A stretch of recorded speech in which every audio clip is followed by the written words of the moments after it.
We are picking up on chapter 16, page 196. It's called Politics and Gunplay. When we left off, we had just read about Mrs. Cat and the conversation that she had with all of our main characters.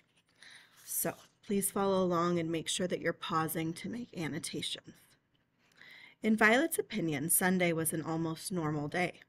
They packed a picnic lunch of sliced chicken sandwiches, pickles, and Chero Cola, and rode in the Hope Chest out to a quiet field beside a river where there was nobody around to worry about what any of them looked like. They didn't wear any roses either. Violet and Myrtle rode in the wooden truck bed on the back of the Hope Chest.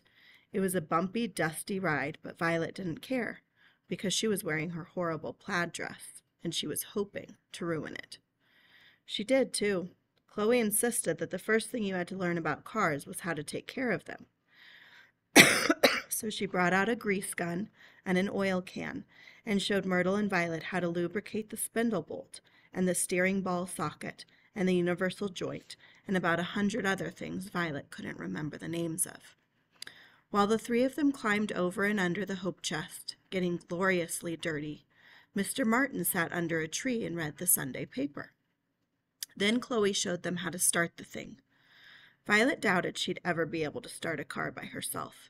It seemed to require 2 people, one to turn the crank at the front, which was tricky because if the car backfired, the crank could break your arm, said Chloe, and one to work the throttle and the spark, 2 levers on the steering wheel.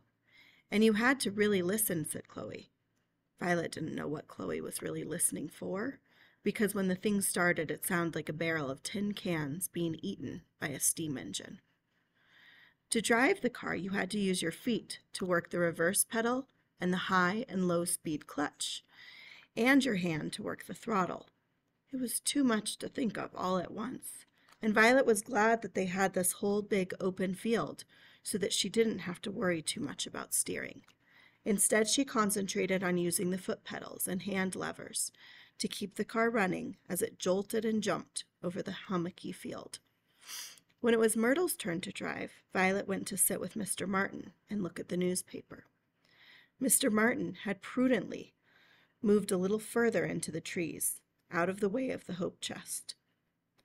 "Is the whole Sunday paper about nothing but baseball?" Violet asked, flipping through the pages. "Pretty much. Isn't it grand?" "Why is there nothing in here about what's going on with the amendment?" Violet asked. "They're probably trying to pretend it isn't happening," said Mr. Martin. "Good heavens, I can't believe the Yankees lost to the Tigers. They should never have taken on Babe Ruth." Violet noticed a story at the top of the page. "They caught him." Mr. Martin started. "Caught who?" he said warily. "Veteran hobo at 12 is in hands of police," Violet read aloud. "Hobie, the fellow who helped us get to Washington." "Poor lad," said Mr. Martin, "but he'll be off on his travels again soon, I'm sure." Violet read the article. The reporter seemed very amused by the whole story and recounted that Hobie claimed he'd be off again in no time. "Looks like the White Sox are getting stomped," Mr. Martin observed. "They deserve it after last year."